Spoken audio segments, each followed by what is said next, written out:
Morning Anil ji. कल जिस तरह से एफआईएस की तो सेलिंग है ही है, लेकिन डीआईएस का एक बड़ा बाइंग सिग्नल क्या दे रहा है यहाँ?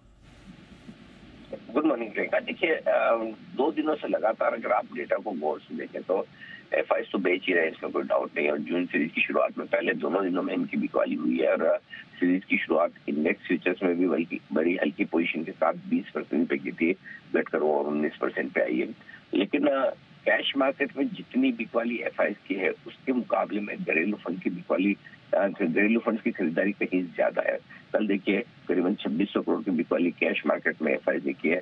सामने घरेलू फंड ने दुगुना लगभग 5300 करोड़ के आसपास की खरीदारी की है। शुक्रवार को 6450 करोड़ की बिकवाली कैश मार्केट में थी एफआईएस की, और घरेलू फंड ने 9100 करोड़ के आसपास की खरीदारी की है।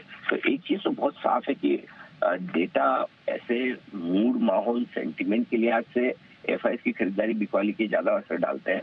लेकिन पैसे की ताकत देखें तो फिर एफआईएस का मुकाबला पूरी तरह से डट कर रहे हैं घरेलू फंड, और यही वजह कि आप बार बार बाजार को निचले स्तर पर सपोर्ट देते हुए देख रहे हैं। कल भी आपने देखा कि एक बार तो 24,500 के बेहद नजदीक पहुंच गए, लेकिन रिकवरी भी उतनी स्मार्ट और अच्छी होती हुई भी दिखी है।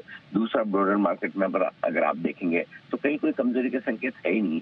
1% अगर आपका mid cap small cap index ऊपर जाकर बंद होता है, मार्केट ब्रेथ अच्छी है, तो ये पूरी क्रेडिट घरेलू फंड्स की। तो इस लिहाज से मुझे लगता है कि नो डाउट सेंटीमेंट के लिहाज से आपको थोड़ा ठीक लगता है कि एफआईआई की खरीदारी का आंकड़ा दिखे, लेकिन अल्टीमेटली तो बाइंग और सेलिंग बाजार की चाल को डिसाइड करते हैं। उस लिहाज से आंकड़े उतने बुरे हैं नहीं। बस यही है कि इन आंकड़ों के दम पर आप बार बार ऊपर के लेवल पे थोड़ा सा इंडेक्स को अटकते देखेंगे, और स्पेशली निफ्टी को, क्योंकि एफआईआई के पास लार्ज कैप स्टॉक्स ज्यादा है, मिड और स्मॉल कैप्स कम होते हैं कंपेरेटिवली। और यही वजह कि आप 25,000 की तरफ जैसे निफ्टी को बढ़ते हुए देखते हो, वहाँ प्रॉफिट बुकिंग आ जाती है, और 24,500 के आसपास आते ही खरीदारी आ जाती है। तो इन आंकड़ों के दम पर ये कह सकते हैं कि रेंज में फंसे रहेंगे, न बहुत घटेंगे न जोर से भागेंगे। All right, okay Anil ji, मतलब सपोर्ट तो बाजार रिस्पेक्ट कर रहा है, लेकिन अब फिर ऐसे में अगर ये रेंज का ट्रेड दिख रहा है तो आज लेवल्स कौन से ध्यान रखें व्यूअर्स? देखिए, वैसे तो निफ्टी के लिए आज से लेवल्स वही 24,500 24,500 के आसपास स्ट्रॉन्ग सपोर्ट है। तो मैं रेंज दे दूं आज के लिए 24,475 से लेकर 24,575, ये वो रेंज है 100 पॉइंट की जो सपोर्ट का काम करेगी, आसानी से नहीं टूटेगी। और पिछले हफ्ते हमने यहीं पर 24,464 के आसपास का लो बनाया था, वहां से एक स्मार्ट रिकवरी हुई, जो वो आपके लिए बेस और सपोर्ट का काम कर लेगा। ऊपर की तरफ 24,825 से 24,950 की रेंज वो है जो आपके लिए प्रॉफिट बुकिंग की रेंज के तौर पर देखी जा सकती है। बड़ी और फ्रेश तेजी 25,000 को पार करके टिकने और बंद होने पर बनेगी। बैंक निफ्टी का जहां तक सवाल है, निफ्टी को ऊपर ले जाने का काम बैंक निफ्टी ही करेगा, क्योंकि बैंक निफ्टी बहुत ही मजबूत दिख रहा है। मजबूत मतलब गजब का मजबूत है। ये कल लगातार दूसरा दिन था bank Nifty life time high पर क्लोज हुआ। शुक्रवार की क्लोजिंग भी लाइफ हाई की थी, और कल की क्लोजिंग भी लाइफ हाई थी।